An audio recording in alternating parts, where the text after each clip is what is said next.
Hello everyone, welcome to our channel. SSC question paper answer series or অন্য এটা ভিডিওলৈ পুনৰবাৰ স্বাগতম জনাইছো।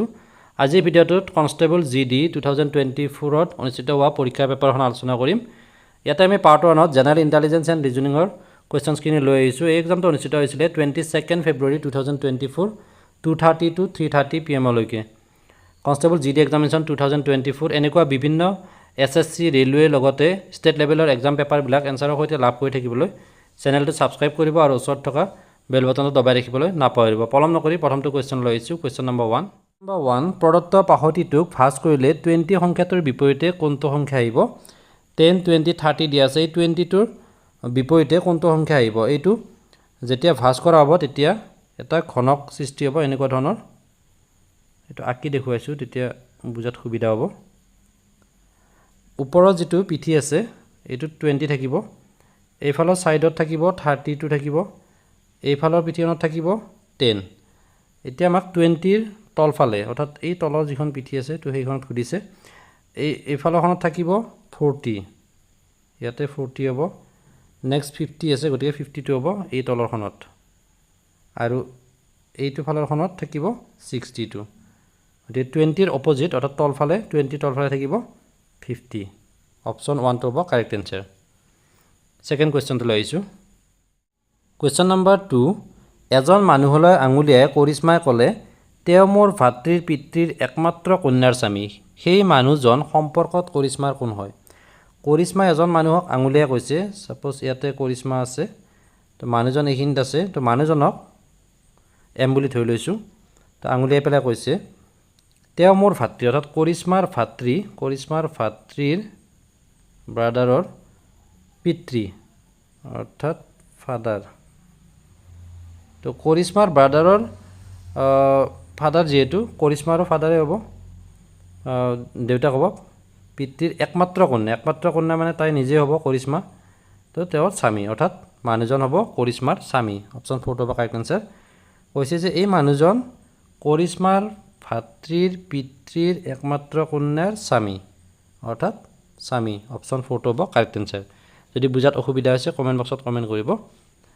ভিডিওটো ভাল লাগে লাইক কৰিব আৰু ইয়াৰে পিছৰ পাৰ্টবিলাক লাভ কৰি থাকিবলৈ চেনেলটো সাবস্ক্ৰাইব কৰি ওচৰত থকা বেল বাটনটো দবাই ৰাখিব নাপাহৰিব। নেক্সট কোৱেশ্চনটো লৈ আহিছো। কোৱেশ্চন নম্বৰ 3 নিম্নলিখিত চিত্ৰ শৃংখলটোত প্ৰশ্ন চিহ্নৰ প্ৰতিস্থাপিত কৰিব পৰা চিত্ৰটো বাছনি কৰক। ইয়াতে 0 টো ওপৰ ফালে আছে, নেক্সটটোত এইখিনিত আছে, নেক্সটটোত এইখিনিত আহিছে, ইয়াৰে পিছতত এইফালে আহিছে, নেক্সটত আকৌ ইয়াতে আহিছে, ইয়াৰে পিছতত আকৌ এইখিনিত আহিব। তেনেকুৱা ধৰণৰ চিত্ৰটো হ'ব 2। নেক্সট 4 নম্বৰটো লৈ আহিছো। ইয়াতে দিয়া আছে প্ৰদত্ত শব্দসমূহৰ অভিধানৰ ক্ৰম অৰ্থাৎ ডিকশনাৰী ক্ৰম অনুসৰি শৃংখলাবদ্ধ কৰক। প্ৰথম যেটো ওয়াৰ্ড দিয়া আছে ইয়াতে EXAM এক্সাম্পল, গতিকে EXA গোটেইকেইটাতে আছে।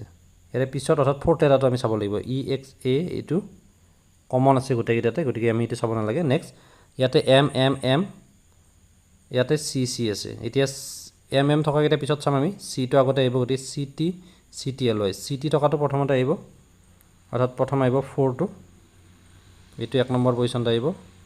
নেক্সট এইটো 2 নম্বৰ পজিশনত আহিব অৰ্থাৎ 4 5। এতিয়া আমি M থকাকেইটা চাম। M ৰ পিছত P আছে, I আছে। এতিয়া PL থকাটো নাহিব। INE আছে এইটো, আৰু এইটোত INA আছে। INA থকাটো আগতে আহিব অৰ্থাৎ 3 নম্বৰটো ইয়াত হ'ব। নেক্সট INE থকাটো অৰ্থাৎ 2 টো হ'ব, আৰু শেষত 1 টো হ'ব অৰ্থাৎ 4 5 3 2 1 এনেকুৱা হ'ব। 4 নম্বৰটো হ'ব কাৰেক্ট আনসাৰ।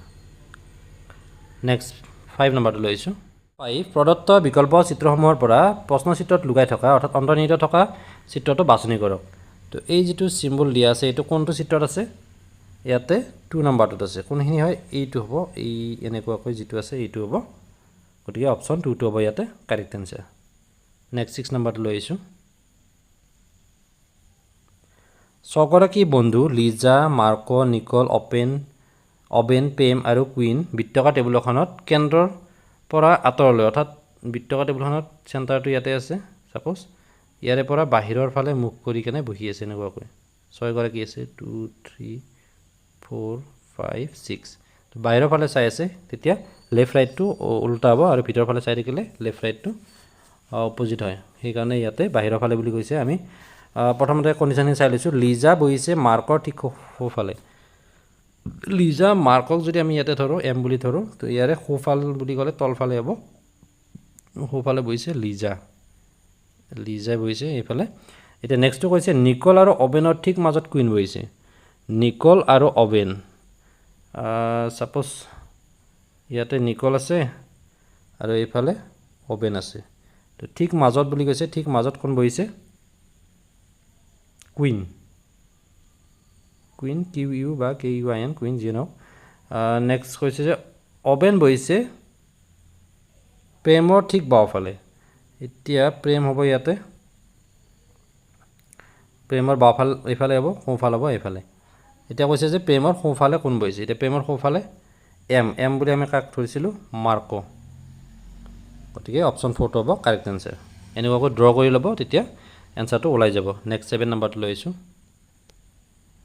নিম্নলিখিত কোনটো সংখ্যাই প্ৰদত্ত শৃংখলটোৰ প্ৰশ্নবোধক চিহ্নক প্ৰতিস্থাপিত কৰিব তো ইয়াতে প্ৰথমতে 103 আছে নেক্সট 108 হৈছে এইটো কেনেকুৱাকৈ হৈছে 103 লগত যদি আমি প্লাছ কিমান কৰিব লাগিব 5 কৰিলে 108 হ'ব আকৌ 108 ৰ লগত যদি আমি প্লাছ 4 কৰোঁ তেতিয়া 112 112 হ'ব 112 ৰ লগত যদি আকৌ প্লাছ 5 কৰোঁ তেতিয়া 117 হ'ব 117 ৰ যদি আমি 4 এটা প্লাছ কৰোঁ তেতিয়া 121 হ'ব তাৰপিছত আমি প্লাছ 5 কৰিম প্লাছ 4 কৰিম তেনেকুৱাকৈ 126 ৰ লগত আমি প্লাছ 4 কৰিব লাগিব 126 প্লাছ 4 কৰিলে হ'ব 130 এনচাৰ অৰ্থাৎ সিৰিজটো ইয়াতে কি হৈছে প্ৰথমতে প্লাছ 5 নেক্সট নাম্বাৰটোৰ লগত প্লাছ 4 আকৌ প্লাছ 5 আকৌ প্লাছ 4 তেনেকুৱাকৈ আগবাঢ়ি গৈছে আৰু এই 126 ৰ লগত আমি প্লাছ 4 এটা কৰি দিলে আমি পাম 130 ঠিক আছে অপশ্যন 1টো হ'ব কাৰেক্ট এনচাৰ নেক্সট 8 নম্বৰটো লৈ আহিছোঁ প্ৰদত্ত সমীকৰণটো শুদ্ধ কৰিবলৈ কোন দুটা চিহ্নৰ আন্তঃবিনিময় কৰিব লাগিব অৰ্থাৎ এক্সচেঞ্জ কৰিব লাগিব তো ইয়াতে ইনটু আৰু প্লাছ অৰ্থাৎ প্লাছৰ ঠাইত ইনটু আৰু ইনটুৰ ঠাইত প্লাছটো দি দিলে এইটো মিলি যাব 26 কৰি চাব পাৰে এনেকুৱাকৈ 26 প্লাছৰ ঠাইত আমি পূৰণ দি দিওঁ 2 বাকীখিনি একে থাকিব হৰণ আছে হৰণে থাকিব 4 -8 আৰু ইয়াতে ইনটুৰ ঠাইত হ'ব প্লাছ 25 এইখিনি কৰিলে 30 হ'ব না চাই লওঁ আমি প্ৰথমতে বদমাছ ৰুল অনুসৰি আমি হৰণৰ কামটো কৰিব লাগিব অৰ্থাৎ 4 ৰে যদি আমি 2 হৰণ কৰোঁ 4 ৰে 2 হৰণ কৰিলে কিমান হ'ব 0.5 হ'ব -8 প্লাছ 25 নেক্সট কাম হ'ব আমাৰ পূৰণ কৰিব লাগিব তাৰপিছত যোগ তাৰপিছত বিয়োগ এক লাইনটো কৰি দিব পাৰি বুজাত সুবিধা হোৱাৰ কাৰণে এইখিনি অকণমান দীঘলকৈ কৰিছোঁ 26 × 0.5 কৰিলে 26 ৰ হাফ আধা হৈ যাব অৰ্থাৎ 13 হ'ব 13 হ'ব বিয়োগ 8 যোগ 25 এতিয়া 13 ৰ পৰা 8 গ'লে 5 থাকিব 5 প্লাছ 25 ইজ ইকুৱেল টু হ'ব 30 এনচাৰ মিলি আছে 30 হৈছে গতিকে 3টো হ'ব কাৰেক্ট এনচাৰ প্লাছৰ ঠাইত ইনটু হ'ব পূৰণ হ'ব আৰু পূৰণৰ ঠাইত যোগ হ'ব এইটো ইণ্টাৰচেঞ্জ কৰিলে এইখিনি ইকুৱেশ্যনটো মিলি থাকিব নেক্সট 9 নম্বৰটো লৈ আহিছোঁ ইয়াতে এটা সিৰিজ দিয়া আছে ক্ৰমাগতভাৱে বাওঁফালৰ পৰা সোঁফাললৈ বহুৱালে নিম্নলিখিত বৰ্ণগুচ্ছসমূহৰ কোনটো প্ৰদত্ত শৃংখল সম্পূৰ্ণ কৰিব তো ইয়াতে চোৱা প্ৰথমতে W আছে তো নেক্সট ব্লেংক আছে তো W হ'ব আকৌ X আছে Y আছে আকৌ W আকৌ X Y তেনেকুৱাকৈ শৃংখলাটো আগবাঢ়ি গৈছে আৰু সেইখিনি আমি ফিল আপ কৰি দিলে হৈ যাব 3 নম্বৰটো হ'ব W তাৰপিছতে ইয়াতে W হ'ব ইয়াতে এটা X লাগিব ইয়াতে X লাগিব আৰু ইয়াতে এটা Y লাগিব ঠিক আছে ইজি আছিলে সিৰিজটো নেক্সট 10 নম্বৰটো লৈ আহিছোঁ নিম্নলিখিত প্ৰশ্নটোত প্ৰদত্ত শৃংখলটোত বাদ পৰা সংখ্যাটো বাছি উলিয়াওক প্ৰথমতে 6 নেক্সট 23 আছে এতিয়া আমি 6 ৰ পৰা 23 কেনেকৈ পাম 6 × 4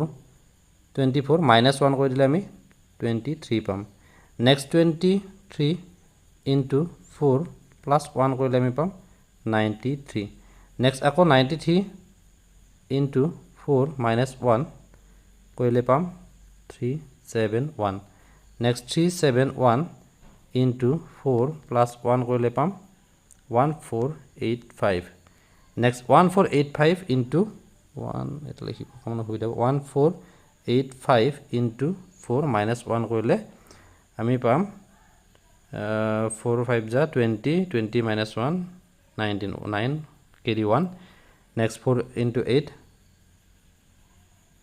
4 × 8 32 plus 1 33 to 3 হৈ গ'ল carry হ'ব 3 নেক্সট 4 ইনটু 4 16 প্লাছ 3 19 তো 9 হৈ গ'ল 1 কেৰি নেক্সট 4 ইনটু 4 1 4 প্লাছ 1 5 5 9 3 9 অৰ্থাৎ 2 টো হ'ব কাৰেক্ট এনসাৰ অৰ্থাৎ ইয়াতে সিৰিজটো কি হৈছে into 4 - 1 into 4 plus 1 into 4 - 1 into 4 plus 1 এনেকুৱাকৈ আগবাঢ়ি গৈ আছে ঠিক আছে ইয়াতে আমি কোৱেশ্চন নম্বৰ 10 লৈকে আলোচনা কৰিলোঁ 11 ৰ পৰা বাকি এটা কোৱেশ্চন নেক্সট পাৰ্টত আলোচনা কৰিম ভিডিঅ'টো ভাল লাগে লাইক কৰিবা আৰু এনেকুৱা কোৱেশ্চন পেপাৰবিলাক লাভ কৰি থাকিবলৈ চেনেলটো ছাবস্ক্ৰাইব কৰিবা ধন্যবাদ